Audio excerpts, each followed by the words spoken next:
Olá, bom dia. Essa é mais uma live da Casaf. Hoje a gente está aqui para discutir 3 assuntos.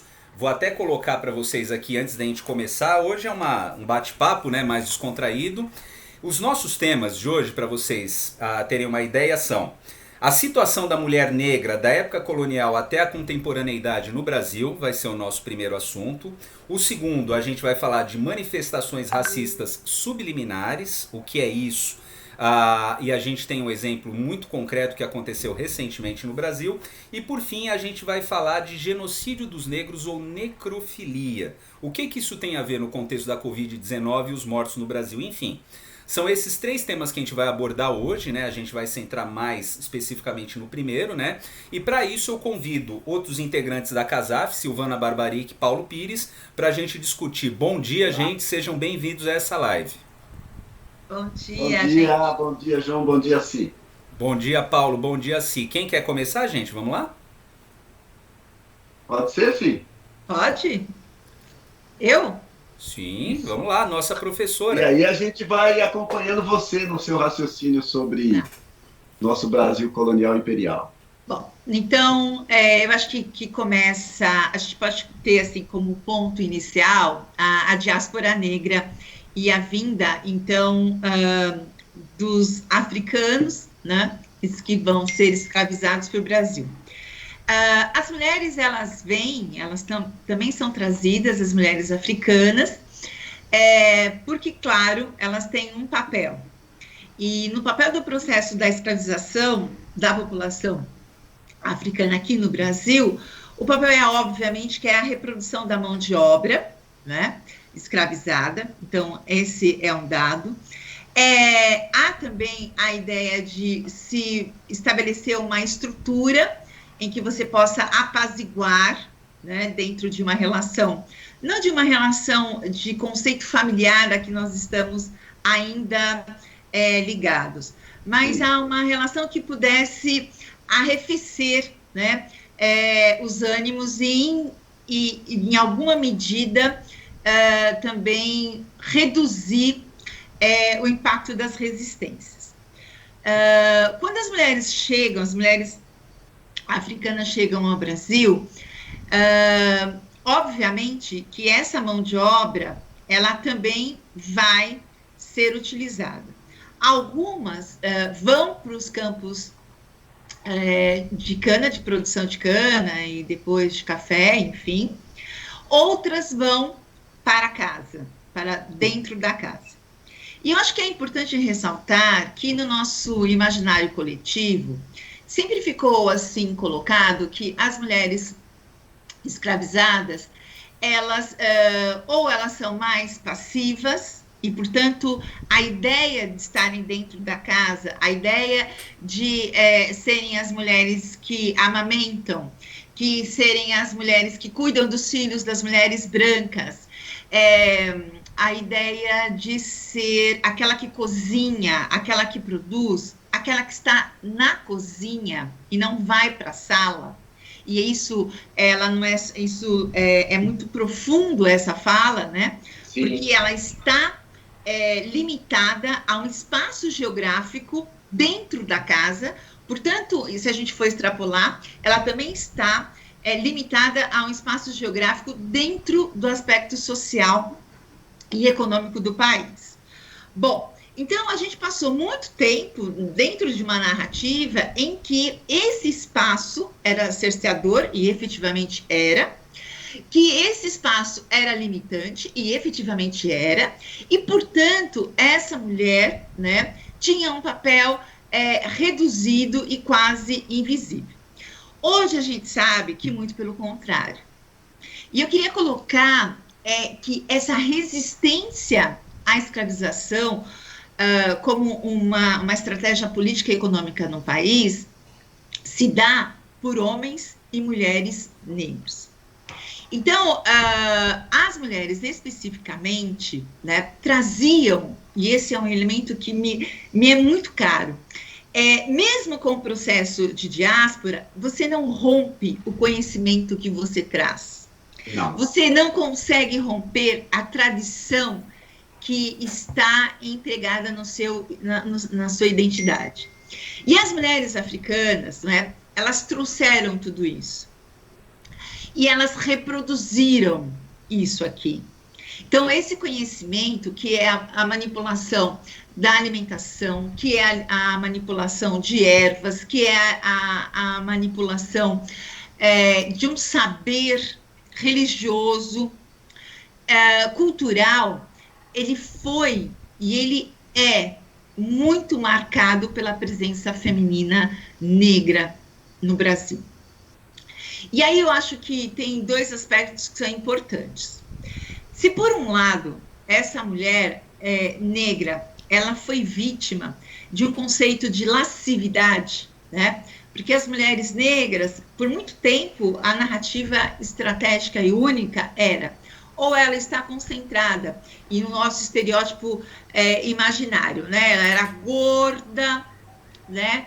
Ela estava ali de avental constante, com o seio sempre à mostra para servir as crianças e amamentar as crianças brancas, não é? Por outro lado, o outro estereótipo que se cunhou muito forte é da lascividade da mulher negra, e especialmente da miscigenada.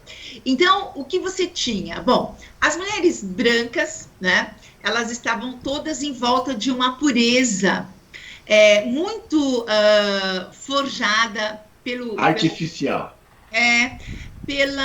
Pela Igreja Católica, né, pelos costumes da Igreja Católica, pela instituição do casamento. Então, as puras casam, logo as puras são brancas, né?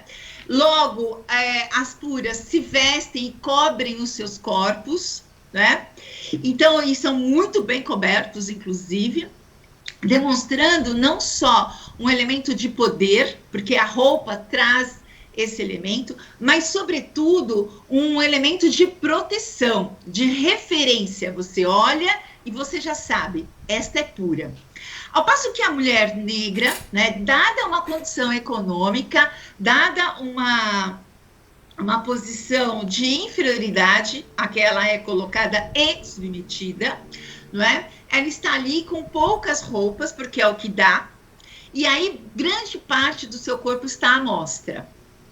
E este corpo que está à mostra, já que ele está à mostra, ele pode ser usado. E ele pode ser usado da forma que se bem desejar, né? E então, a hora que quiser. Oi? E na hora que quiser. E na hora que quiser, exatamente. Então, ele vai ser utilizado como força de trabalho, ele vai ser utilizado como elemento de prazer, de sexo compulsório, violento, e ele vai ser utilizado também como um imaginário. Esse é um dado muito importante, né? Para que serve esta mulher? Aonde ela está? Então, ela sai da cozinha e vai para a cama, e ponto final. E a gente tem que entender que, sim, isto é um ato de violência, isto não é uma condição de submissão, né, definida e aceita pela mulher negra escravizada no período colonial. Então, esta condição é uma violência que está e que foi institucionalizada. Mas que, por outro lado, e esse me parece um dado importante, vai ser rompida no cotidiano por estratégias de resistência desta mulher. É dado, nós já temos isso, a historiografia nos apresenta, que mulheres negras lideraram movimentos de alforria de sua família, inclusive de pessoas que não faziam parte de sua família, que elas manipulavam por estar na cozinha.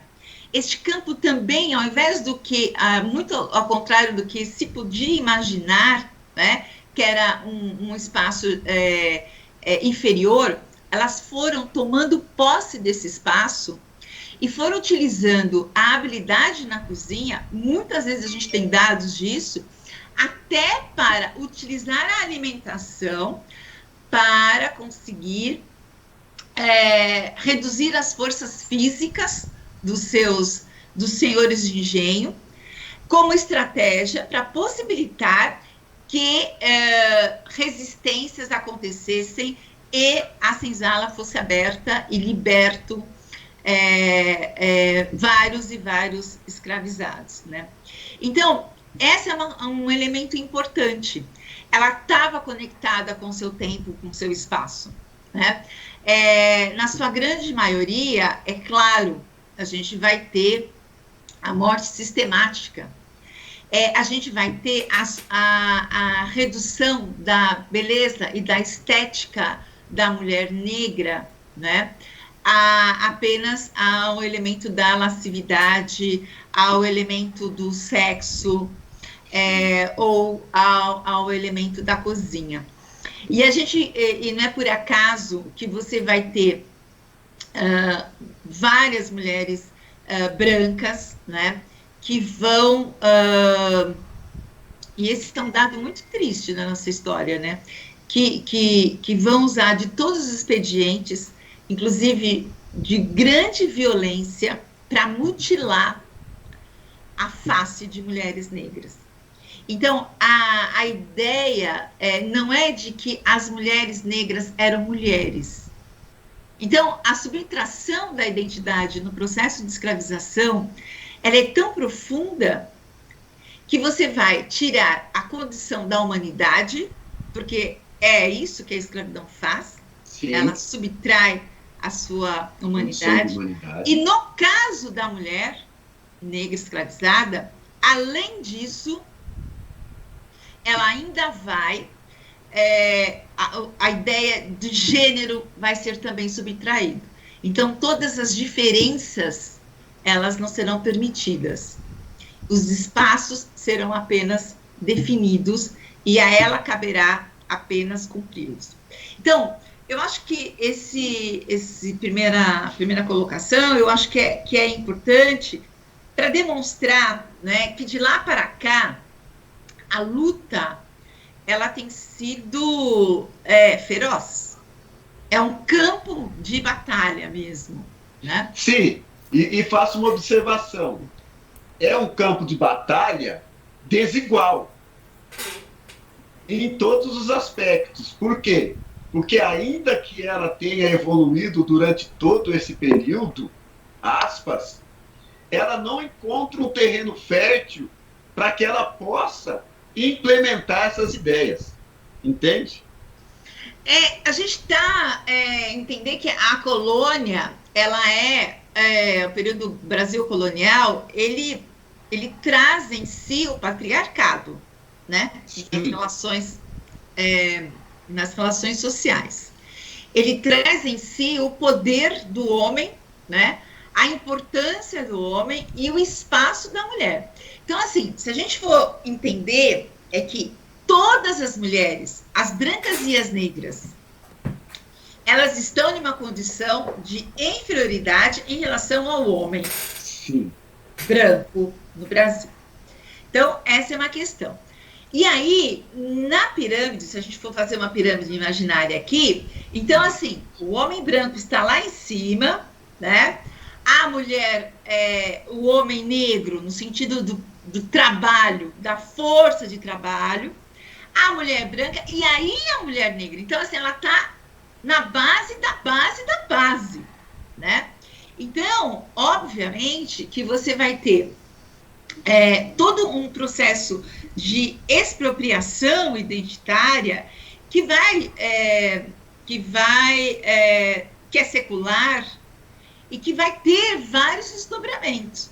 Inclusive, não só na cabeça de quem gerencia isso, que é o homem branco, mas também na reprodução de quem se submete a isso, que é aí, no caso que a gente está discutindo aqui, da mulher e da mulher negra. Então, esse eu acho que é o que sustenta, né, esse sistema à noite, no quarto escuro, na rua ali onde ninguém vê. Né? Sim, é isso aí. Então, esse é um detalhe. Então, esse é um detalhe que é fundamental fundamental quando a gente vai analisar as estruturas que estão enraizadas nesse percurso. Então, o que eu queria colocar aqui, né, que se ao mesmo tempo a gente tem, né, um discurso que permeia uma sociedade colonial, né, que está balizada na escravização de um grupo específico, que está balizado na exclusão, né, social deste grupo. E essa exclusão, ela não se dá apenas, isso é relevante, ela não se dá apenas no campo econômico, né? Então, na estrutura econômica, o escravizado está lá embaixo e a mulher mais embaixo ainda. Ele se dá em outros elementos, por exemplo, como é que você produz a sua identidade, né? Como você reforça a sua identidade? Através das suas práticas de cultura. Então, através da expressão da sua religião, através da expressão da sua alimentação, né? Da sua música, da sua dança. Da sua vestimenta. Exatamente, da sua vestimenta. Então, todos esses elementos, eles também foram subtraídos. E aí a gente não pode perder de vista que há uma resistência colocada aí, na medida em que as expressões religiosas, elas foram a muito custo sendo mantidas, como elementos de estratégia, como elementos de resistência de uma identidade que se tenta subtrair a partir da diáspora. Então, isso eu acho que é importante da gente pensar, né? Então, se por um lado você tem todo um espectro social, né, balizado em elementos de exclusão e sistema econômico, social e político, por outro lado, a gente tem que reconhecer uma resistência que vem sendo a cada dia mais mostrada para a gente. Então, há uma desconstrução hoje de uma narrativa que eu, você e muitos aqui que estão nos ouvindo também absorveu, né? Sim. E é aquela narrativa de que houve a escravização, essa condição estava dada como algo natural, havia uma harmonia, cada um sabia o seu lugar, quem escravizava sabia que deveria escravizar, e isso era natural, e o escravizado sabia que deveria ser escravizado e ponto final, né? Estava dado. Então, essa harmonia nunca existiu. Não. Então, isto é uma quebra de paradigma nessa narrativa que sempre nos mostra uma imagem quase estática, né? Do escravizado e do escravizador, né? Do sistema e de quem se submete a ele. Isto nunca ocorreu. Então, esse é um dado. E, por outro lado, essa mulher escravizada, negra, né, que está dentro desse sistema, ela busca o que o Milton Santos vai chamar de porosidade nessas fronteiras, né? Então, ela busca uma porosidade nesse espaço geográfico em que ela está colocada. E ela vai perpassar esse campo. Ela vai manipular essa situação. Manipular aqui de um aspecto positivo, no sentido de ter acesso, né? Ter habilidade para transitar nesse meio. E, para concluir aqui minha fala, para que a gente possa avançar, um dado importante, um dado muito importante, que é o conhecimento. Quando a gente lê e aquelas narrativas ali, né, que a gente precisa ir num grande esforço de desconstruir, a ideia é que, como o escravizado ele foi colocado para fazer um trabalho braçal,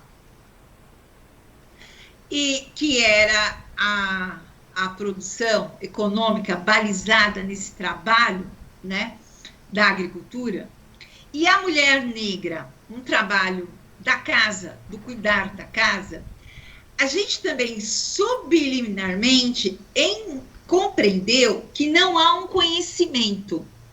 Porque o conhecimento é o conhecimento que está no livro. E a gente não valoriza o conhecimento oral. Então, o que a gente valoriza é o que está escrito. A Europa valorizava o que estava escrito. Sim. A cultura africana, ela é extremamente oral. E aí, na nossa cabeça, o oral é aquilo que você lembra de forma fragmentada. Quando, na verdade, não. Quando, na verdade, não. O oral, a história oral, ela parte de uma vivência profunda, analítica, né, e do indivíduo.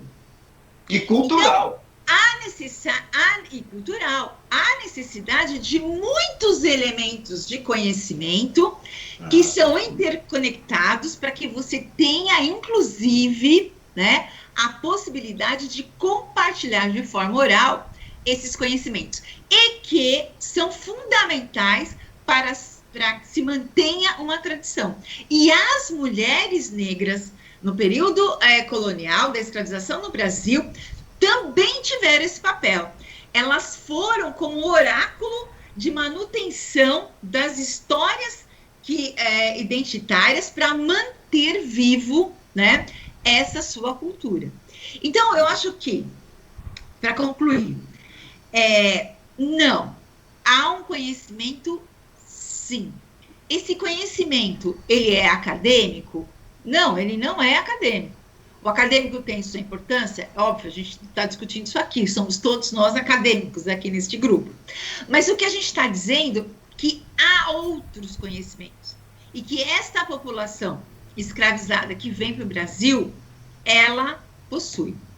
Há uma capacidade de aprendizado e de permanência, né, desse aprendizado que nós, muitas vezes, não vimos, mas que está presente até hoje, na nossa forma de nos alimentarmos, no toque, no ritmo das nossas músicas, nos ritos religiosos que vamos, né, e que participamos.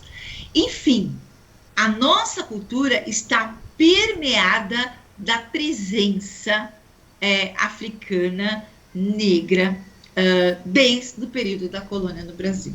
E a mulher negra, ela tem um papel fundamental nessa presença. Legal. Vamos lá. Ô, João. Fala, Paulo. Então, depois que uma historiadora fala, o que nos resta numa abordagem dessa envergadura? Eu acho que a gente pode humildemente complementar sobre, né, esse histórico brilhante que a Silvana Barbaric fez, e feito por uma mulher negra. Que orgulho para nós, João. Sem dúvida. Eu acho, Paulo, um fundamento básico nessa questão do Brasil colonial e imperial. Eu peguei uma referência para balizar essa nossa conversa. Jean-Baptiste Debré, um artista francês, ele veio com uma missão no Brasil de retratar como era o modus operandi dessas famílias no Brasil. E com as obras que ele foi fazendo, os quadros, ele foi retratando vários momentos, inclusive da mulher negra, nos seus afazeres domésticos, sobre a égide do poder dos colonizadores. Mas uma das obras, e eu quero crer que ela possa estar aí para o nosso pessoal ver, que é o Jantar de 1820. É uma cena emblemática que mostra a condição da mulher negra, do escravo negro, as crianças negras, e ela fazendo aquele papel emblemático que ela fez ao longo dessa história, que ela assim descreveu com muita propriedade. Mas o que é importante destacar que, embora ela tivesse esses dois divisores, um na atividade doméstica, na casa dos senhores, e o outro na lavoura. Mas isso não diminuiu o valor histórico da mulher, muito bem avalizado pela Sil. Por quê? Porque ela tinha o condão, o dom de carregar essas histórias para além daquele momento histórico. E descrevendo essas conjecturas muito bem elaboradas pela Barbaric, o que acontece? Foi se criando uma institucionalização estrutural de muitas coisas que acontecem hoje, em função da forma como eles viam a mulher naquela época, foi perpassando pelo tempo, usando essa pirâmide que foi muito bem apresentada, só que lá na base dessa pirâmide, não só sofre hoje a mulher negra, como também a mulher branca dentro dessa pirâmide de gênero. Ou seja, o feminicídio é uma construção desses reflexos, que ainda no subconsciente liminar enxergam a mulher com essa inferioridade e que ele pode usar quando ele bem entender, e quando ela fala não, ele acha que ela não tem esse direito de recusar essa condição que ela não quer mais. Então, por que é importante a gente conversar sobre isso? Para trazer à luz que a mulher negra teve um papel fundamental nessa transição que nós estamos e que ainda não terminamos, de manter essa tradição histórica e agora de uma outra forma. Ou vocês não percebem que nas comunidades, nos lugares menos favorecidos, nos recônditos lá do Nordeste, do Oiapoque ao Chuí, as mulheres negras ainda continuam sendo as mulheres das casas, dos cantos lá, e que elas ficam tendo que fazer esse duplo papel, essa dupla jornada. Quando não, a mudança do perfil familiar incutiu uma maior responsabilidade para a mulher, e em especial a mulher negra, porque ela desenvolve jornada dupla e ainda tem que ser essa mulher que transmite essa nossa história, seja pela culinária, seja pelo método do cabelo, que agora é uma onda ter o cabelo, mas tem um aspecto consciencioso disso, seja pela vestimenta, etc. e tal. Em linhas gerais, o que eu penso sobre essa abordagem da CIA é isso, João e Sim. Beleza, obrigado, Paulo. E se eu vou dar algumas contribuições também à fala de vocês, que foi muito boa, e assim, algumas ideias vinham à minha cabeça à medida que vocês iam falando, né? A primeira delas é justamente essa imagem que se tem muito já solidificada no imaginário, principalmente aqui do Brasil, de que realmente a mulher negra ela estava ali à disposição do seu senhor. Vamos lembrar que o escravo como objeto ele não tem direito a absolutamente nada, muito menos ao seu corpo, né? Um exemplo, por exemplo, que a gente vê muito interpretado, por exemplo, no cinema é da Chica da Silva, né? E que mostra, inclusive, ela muito consciente do seu poder de sedução e usando isso, né? Quer dizer, isso acaba influenciando ainda mais e alimentando mais esse imaginário, né?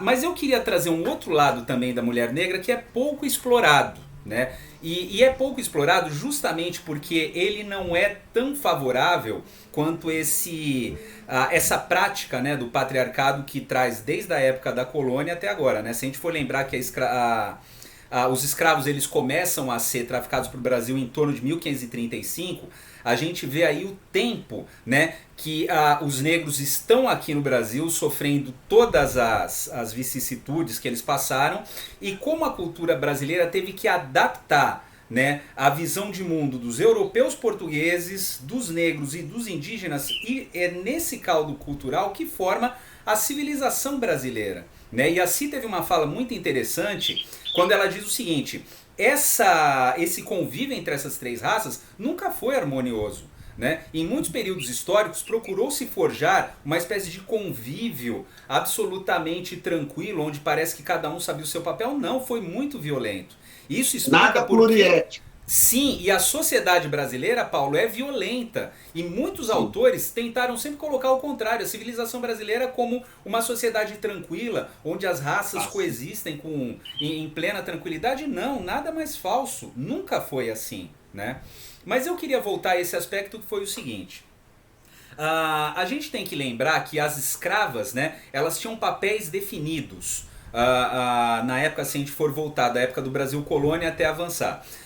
O papel mais definido para a mulher era o da cozinha, como a Si bem falou, né? Algumas delas tinham licença dos seus senhores para vender os seus quitutes, né, nos mercados, então era dada a licença para elas venderem esses quitutes e trazerem o dinheiro de volta para dentro da casa, né? E tem um outro papel que era muito reservado também às negras, que era o de babás, as tais amas de leite. Elas amamentavam os filhos brancos dos senhores de engenho, né, e aqueles que podiam ter um grande contingente de escravos, brancos, europeus, portugueses naquela época, e muitas vezes a criação dos seus filhos era colocado na mão dessas negras, e isso é interessante.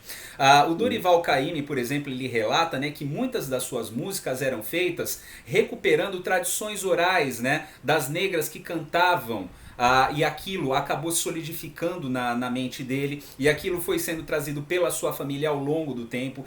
Se a gente for pensar, não é um papel subalterno, elas muitas vezes criavam e educavam os filhos do que a gente pode chamar de elite colonial na época. Agora, o que é mais interessante para a gente pensar é o seguinte: nós ainda somos um país extremamente machista, patriarcal, e o que isso revela pra gente? Que mesmo a criação que era dada por essas mulheres, que estavam inseridas num contexto cultural específico, era uma educação também machista, né, e patriarcal, e muitas vezes elas não tinham a menor condição de perceber que elas reproduziam todo um sistema que era histórico do qual elas estavam inseridas.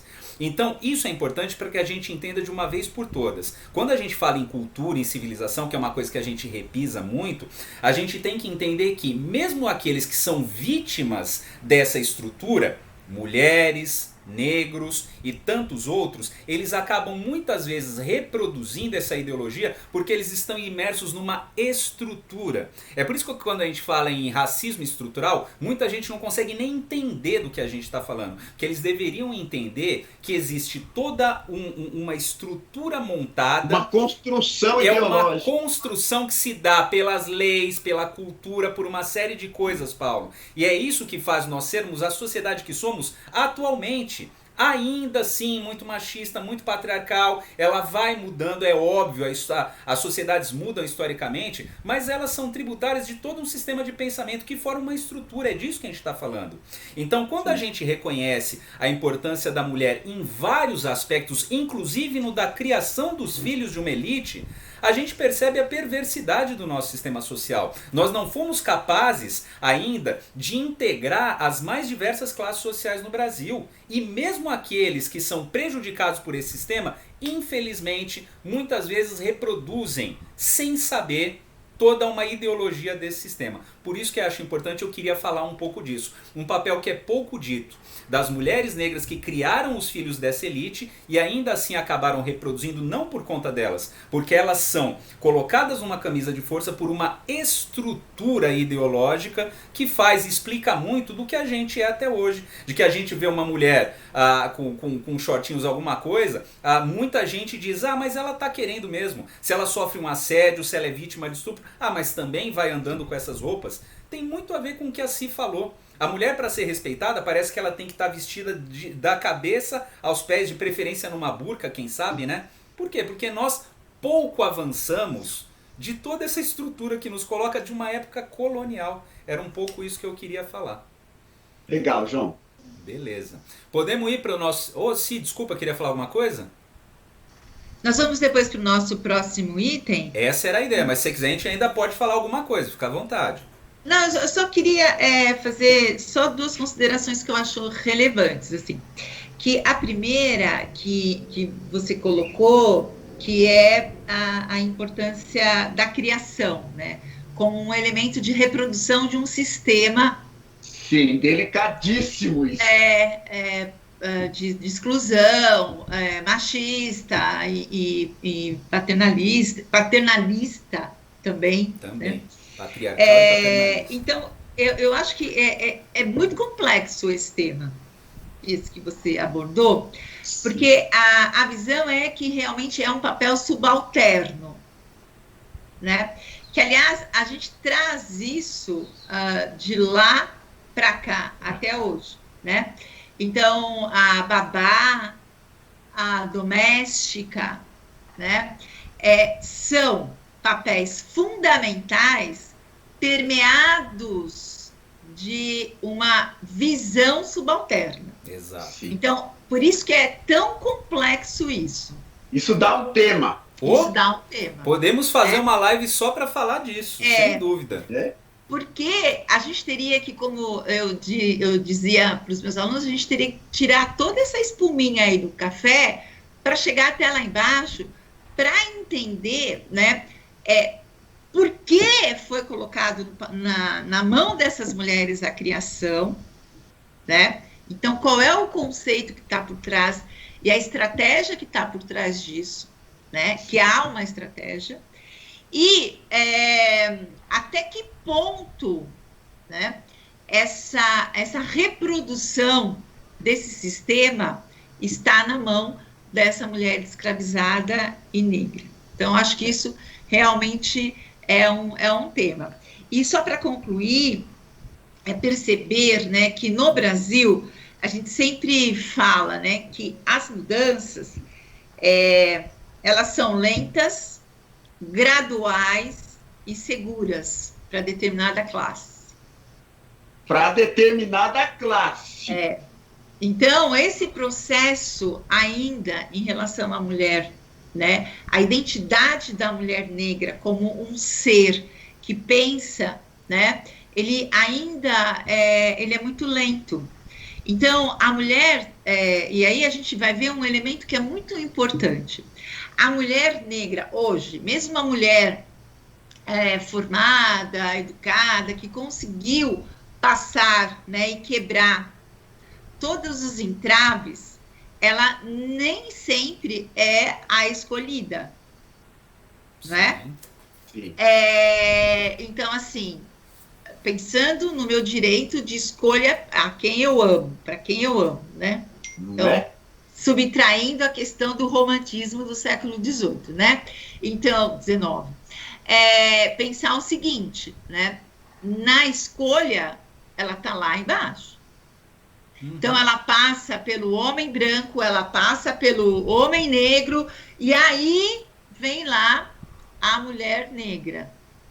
Então, ainda hoje, porque também está ainda hoje no nosso imaginário, né, que a mulher bonita, ela é branca, ela é magra, né? Vídeo padrão das modelos que desfilam nas fashions da vida. Ela tem o cabelo liso, ela tem um nariz fino, né? Então, assim, este também é um elemento. E que, quando a gente vai se referir, né, à mulher negra, você vai vê-la ainda no papel de mãe. Minha mãe é maravilhosa. Aquela mulher forte, aquela mulher que não tem estética, não tem beleza e não tem cultura, né? Dentro desse conceito de cultura europeia que ainda permeia as nossas narrativas. Ela é a mulher que lutou, que o marido abandonou, né? Ela é a que cozinha, que lava, que passa e ainda trabalha fora. É essa mulher. Né? Ela não é uma mulher que tenha sensibilidades, ela não é uma mulher que tenha beleza, ela não é uma mulher que tenha intelectualidade, ela ainda é essa mulher. Portanto, é um imaginário, né, colonial que ainda é utilizado para a contemporaneidade, então, que é o nosso tema, né, fazer esse percurso. É muito gradual, né? E aí a gente tem, que é uma outra discussão, mas a gente tem todas as mídias, né, para justificar, e até no nosso imaginário, a gente sabe que hoje está gradual, a gente tem um pontinho ali, um pontinho aqui, bom, enfim, mas a gente ainda não tem, né, você não pode ligar uma televisão ainda, né, e ver um número muito grande de mulheres negras em determinados locais, né, você não pode abrir uma revista e ver mulheres negras. Você não vai ver no escopo de poder dentro de uma empresa. Você vai ter uma pontual que vai ser chamada no Dia das Mulheres ou no Dia da Consciência Negra para falar, olha, eu sou CEO daquela empresa. Então, enfim, a gente ainda tem um processo, enquanto mulher, né, enquanto seres humanos e principalmente enquanto sociedade, para fomentar essa mudança que ainda é muito lenta, ainda é muito gradual e ainda é muito segura. Certo, Cí. Parabéns. Parabéns, Cí. Parabéns por ser essa mulher. Parabéns, Cí. Pessoal, vamos dar sequência. Vamos falar do nosso segundo tema. Ligando com o primeiro, né? Manifestações racistas subliminares, né? Por que a gente escolheu falar desse tema, né? Vamos lembrar que essa semana que passou teve um caso que foi muito discutido na imprensa, que foi o caso do assessor, né, especial lá do Bolsonaro, o Felipe Martins, né? Ele fez um gesto, vou até colocar aqui para vocês verem, né? Ele fez um gesto muito pouco usual, para dizer o mínimo, né? Vocês estão vendo aí em segundo plano, né? Que é na lapela ele tá com a mão fechada, né, num O, e depois os 3 dedos espalmados, né? Isso aí causou uma discussão muito grande, porque isso aí é o gesto de supremacistas brancos nos Estados Unidos, Sim. né? Muita gente coloca que isso é uma mensagem subliminar, né? Uma outra parte diz que não, que isso aqui no Brasil também quer dizer algo sacal, né? O cara tá com um discurso muito chato, enfadonho. Independentemente se isso for uma mensagem subliminar, que seria pior ainda, né? De um supremacista branco ou alguém que está desprezando a fala do presidente do Senado, que era o que acontecia naquele momento, isso mostra um pouco do comportamento de parte de gente que está no poder, né? Isso aí é uma discussão muito bizantina, a gente nunca sabe. Ele nega isso, claro, né? Ameaçou processar, mas enfim, a gente está aqui para discutir semiótica, que é o gesto, né? Que a questão é a seguinte: por que determinados grupos se utilizam disso, né? O que é esse grupo, o que é esse gesto, né, que ele fez como se ele tivesse, segundo falas dele, ajeitando lapela? Eu nunca vi ninguém ajeitar a lapela assim. É a coisa mais antinatural do mundo, mas enfim, né? Vamos ficar na explicação dele. Esses gestos, gente, dos supremacistas brancos, que é o ok, é o que eles chamam de apito para cachorro, né? O que seria isso? Se fala um pouquinho pra gente, o Paulo comenta também, pro pessoal entender o que são esses gestos subliminares, para que eles servem e a quem eles se dirigem. Vamos lá, Si. Tá. Então, acho que queria começar dizendo o seguinte, né? Que a questão do racismo no mundo, no Brasil, ele é um enfrentamento cotidiano. Então, às vezes a gente tem a impressão, né, de que porque a gente vê uma ou outra pessoa se destacando, uma pessoa negra, porque nos Estados Unidos existem as 10 universidades historicamente negras, porque nós já tivemos lá um presidente negro, né?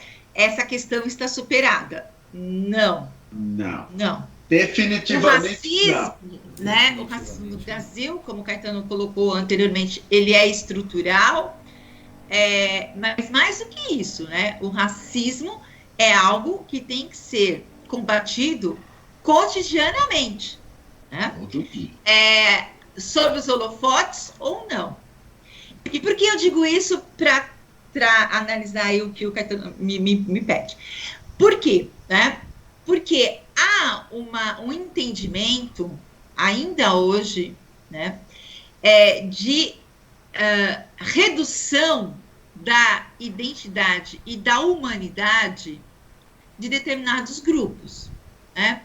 No caso, em relação a brancos e negros, há uma ideia, né, que está forjada em muitas variáveis, mas de que há uma diferença hierarquizada, isto é, um está acima do outro. Logo, o branco, né, que é branco, o indivíduo que é branco, ele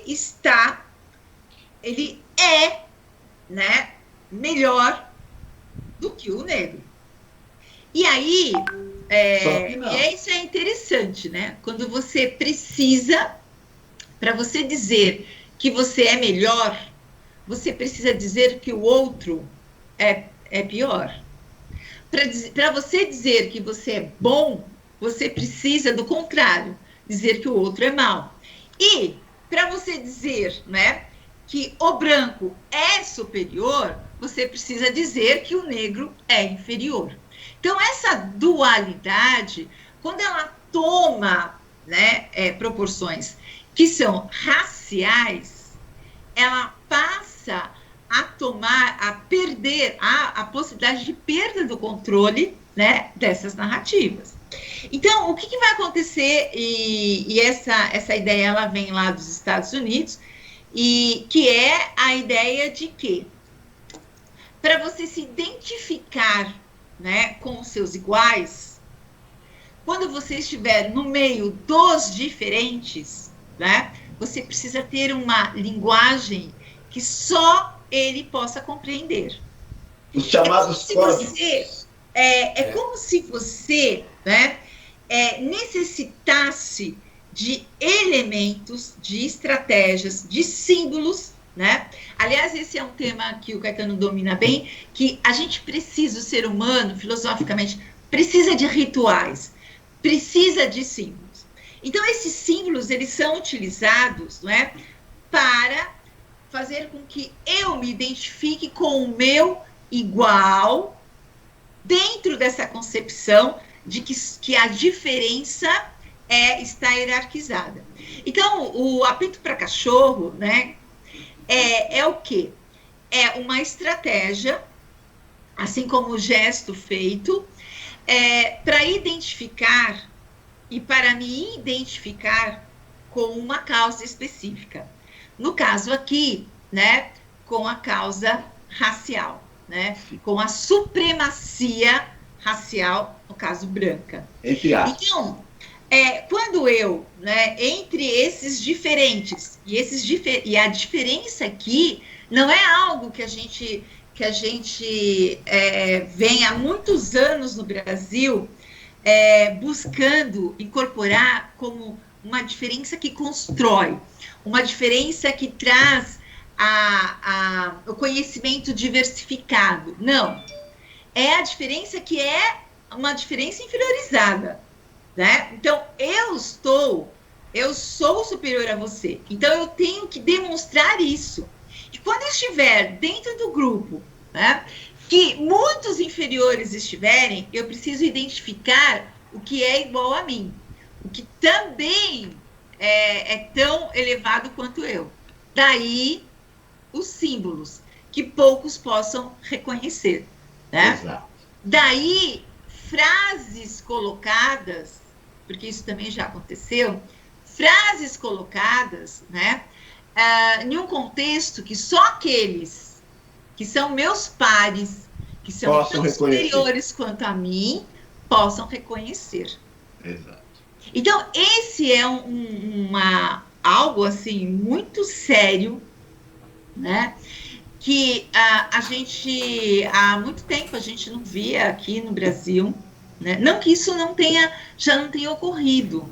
Sim, já tem ocorrido. Como eu comecei minha fala, eu disse, né, que o racismo é algo que tem que ser combatido cotidianamente. Não tem jeito, né? Que é o que nós estamos fazendo aqui. E aí, o que é importante? É importante trazer à luz esses elementos, né? Porque eu tenho certeza, e isso eu acho que é a grande estratégia que está por trás dessa utilização simbólica para determinar a que grupo eu pertenço. Primeiro, é a ideia da cisão. Somos e fazemos parte de grupos diferentes. Isso é muito sério. Tá? Então, a nacionalidade não me iguala a você. Não, o idioma não me iguala a você. Aliás, eu queria também comentar com vocês uma outra coisa que Felipe Martins disse, que eu achei um argumento inacreditável. Porque a gente não sente tanto, na verdade, porque o que vem de muita gente hoje em dia, a gente costumava se chocar, mas a gente chegou num ponto de nem acontecer mais isso, né? É a naturalização do absurdo, mas tudo bem. Ele disse que seria um absurdo alguém pensar que ele é um supremacista branco ou tem simpatia por esse grupo porque ele é judeu. Olha que interessante, como se o fato de ser judeu o colocasse automaticamente numa condição de alguém que jamais apoiaria um outro grupo, né? Quando, na verdade, a própria sociedade judaica aqui no Brasil já falou que não se passa uma semana que eles não sejam obrigados a vir a público para condenar falas, né? E a própria sociedade judaica deixou bem claro o seguinte: entre os judeus há também, como em qualquer microcosmo de qualquer população, aqueles que são racistas, aqueles que são intolerantes. O fato de ser judeu não torna alguém melhor ou pior. Então esse argumento foi extremamente risível, mas é o que ele utilizou. Isso mostra muito o que essa gente pensa. Eles acham que a pessoa, se colocar num determinado status na sociedade, o livra automaticamente da condição de ser julgado como X ou Y. Isso eu acho muito interessante. E para encerrar um pouquinho o que eu queria dizer também, a Si falou da questão semiótica, olhem que interessante. Ernesto Araújo, que pediu demissão ontem, por sinal, do governo, né, o ex-chanceler do Itamaraty, ele numa fala no Congresso, ele citou o famoso SPQR, que são símbolos do Senado romano, Senatus Populus que Romanus. Isso dito numa casa como um Senado brasileiro, em tese, pareceria algo absolutamente normal. O problema é quando a gente fala em semiótica, por exemplo, que é a área do conhecimento que estuda os símbolos, né, os códigos, enfim, a gente tem que, se a gente não souber que o SPQR e vários símbolos romanos da antiguidade, né, da época republicana de Roma, eles foram reintroduzidos e foi feita uma releitura com uma apropriação desses símbolos pelos fascistas italianos do Mussolini. Talvez a gente não entenda que ele não estivesse fazendo uma homenagem ao Congresso brasileiro, ao Senado brasileiro, e sim ao sistema fascista. Nada desautoriza a gente pensar isso, porque os fascistas italianos, eles queriam, na verdade, reviver a Itália como se fosse o Império Romano da Antiguidade. Então, olha que complicada essa questão dos símbolos, da simbologia, né? Nada é gratuito. Ou ele fez isso por uma profunda ignorância, o que eu me recuso a acreditar no caso de um chanceler, uma das pessoas que mais estudam em qualquer carreira, né? Ou então ele fez uma provocação, mas isso agora já é letra morta, porque ele nem mais faz parte do governo. Mas é pra gente entender o poder dos símbolos, a simbologia que está contida tanto num apito de cachorro, como numa fala como essa, né? Enfim, Ô, João, pra dizer sobre isso. Fala, Paulo. Então, quando ele faz supostamente sob a alegação de que ele está arrumando a lapela, poderia ficar ali reproduzindo aquela imagem por vários momentos e todo mundo vai falar, ele não está ajeitando a lapela. Mas isso quem vai julgar é outro departamento lá no Senado, na Câmara dos Deputados. Bom, o que eu queria observar sobre o símbolo OK, né? Que quer dizer o white aí, o white power, não é isso, João? Aham. Que está implícito no símbolo dele. E dentro da semiótica, a gente vê os significados e os significantes desses símbolos. E o que eu queria trazer para vocês sobre a ótica jurídica? Que o preconceito que ele ali tinha com ele, em dado momento, ele manifestou esse preconceito quando ele fez o símbolo. E aí passa a ser uma discriminação. Sobre a ótica legal, se ele permanecesse com o preconceito ideológico dele sem se manifestar quando o presidente estava falando, o que aconteceria? A gente nunca ia saber. Agora, a partir do momento que ele gesticula sob a alegação de que está arrumando a lapela do terno, ele discriminou, se colocando numa condição de supremacia branca em relação a qualquer outra raça, entendeu? E o que a gente, como assim, foi muito feliz, e você também, João, nós não podemos aceitar essas coisas. Nós temos que brigar diuturnamente, porque nós não somos negros só de vez em quando. Nós somos negros todo santo dia.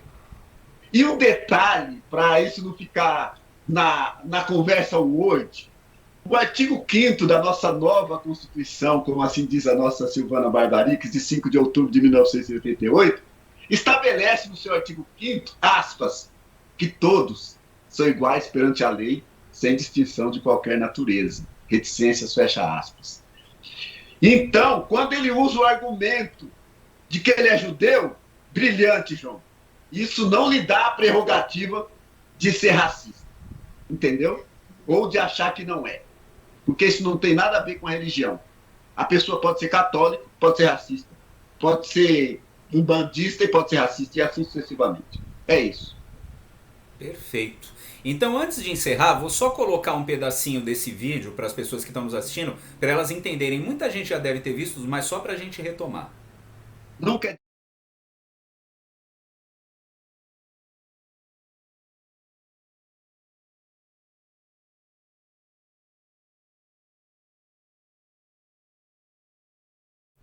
Então tá aí, vocês viram o vídeo, ele faz o símbolo e depois puxa o terno, né? O que é interessante é que esse tipo de coisa é feito justamente dessa maneira. É para criar uma ambiguidade. Então eu crio um gesto que aparentemente estou ajeitando a lapela, mas a minha mensagem subliminar tá ali, né? E se alguém disser alguma coisa, eu ataco dizendo que por eu pertencer à classe X ou Y eu estou isento disso. Mas enfim, né? Por isso que é bom pra gente ter essas discussões, porque senão a gente vai achar e começa a acreditar em tudo que dizem pra gente. E a gente sabe que tudo que ronda a nossa contemporaneidade é muito mais complexo do que se quer colocar, por isso que eu acho importante a gente ter uma discussão como essa, né? Enfim, gente, algo antes da gente encerrar? Não, para mim, acho que foi bem abordado, João. Beleza, se... eu só queria colocar o seguinte, assim, o quanto isso é realmente importante, porque se você não está atento, esses gestos, eles passam, eles acabam formando um exército de pensadores anônimos. Sim. Que muitas vezes seguem causas sem ter mínimo preparo ou conhecimento do que estão fazendo, e a gente acaba por construir, né, situações muitas vezes irreversíveis. Então eu acho que quanto mais a gente ler, discutir, compartilhar essas informações e se posicionar contra qualquer tipo de violência institucionalizada ou não, né? Isso também é o exercício de uma cidadania premente hoje no nosso país. Sim, e é por isso que eu gosto da Casa do Saber Africano, porque a gente se posiciona sem emitir o juízo de valor. Em determinadas circunstâncias, a gente faz o apontamento e as pessoas têm a oportunidade de tirar suas próprias conclusões. É isso aí, Paulo. E que fique bem claro para todos, a CASAF apoia as instituições, somos extremamente democráticos, tolerantes e acreditamos na mudança pelo diálogo. É isso que nós acreditamos, é assim que nos afirmamos. É bom que fique bem claro. A gente queria inclusive pedir desculpa a quem está nos vendo. A gente prometeu falar do genocídio dos negros, só que a gente comentou tanto dos outros temas que não sobrou espaço. Então a gente promete que vai fazer uma discussão à parte falando do genocídio dos negros durante a pandemia da Covid-19. Esse vai ser um assunto para um outro vídeo nosso, tá bom? Sabe por quê, João? Fala, Paulo. Porque a pandemia ganhou uma cor nos hospitais. Precisamos falar disso numa live muito específica. Precisamos falar da quantidade de imunizados que não corresponde à distribuição étnica e racial no Brasil. Precisamos discutir uma série de coisas. É um tema importante, nós prometemos que vamos retomar isso, sem dúvida alguma. Então é isso, gente. Por aqui ficamos hoje. Agradecemos a todos a audiência, né? Procurem a Casa do Saber Africano no Twitter, no Instagram, no Facebook, né? E no YouTube também. E estamos aqui para discutir temas importantes ligados à contemporaneidade e ao passado que forjam a identidade do negro brasileiro e, por extensão, da civilização da sociedade brasileira. É isso. Um bom dia a todos, um grande abraço e axé para todo mundo. Axé. Axé.